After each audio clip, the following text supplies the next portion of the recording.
So this question is about expanding. Sometimes the question might say expand completely. In this case, it says write in terms of log A, log B, log C. So in other words, we can't have anything inside of the log except for a single A, a single B, or a single C. And in part A, what do we have inside the log? We have an A and a B squared, and they're divided. So when expanding, we say, now we look at the left-hand side of all of our formulas. I wonder if I still have my formulas ready to go. No. I'll go steal this again. That's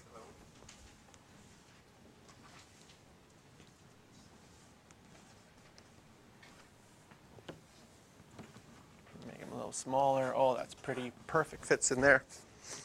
So now what we want to do is we want to take all of our formulas on the right-hand side and change it to the left-hand side. So what do we notice in the first one? We have dividing.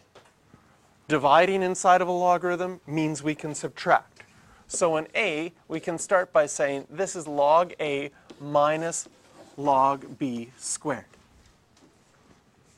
So now the first part is in terms of log A, but the second one isn't in terms of log B yet, because inside there's a B squared. So what can we do with that squared? Well, there's a log law saying if you have an exponent, you can bring that exponent out in front. So that would come out as a 2 in front. And this has been expanded completely. For part B, we can sort of use that shortcut that we saw, is everything in the numerator is going to be added, everything in the denominator is going to be subtracted. So I have two things in my numerator. So those are going to be log A squared plus log B to the 1/3, and one thing in my denominator, so that'll be subtracted, minus log C.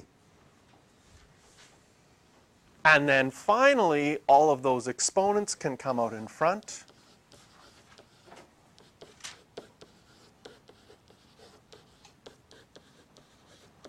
Wait, log of 1/3 log, could you have wrote it as log root B or not?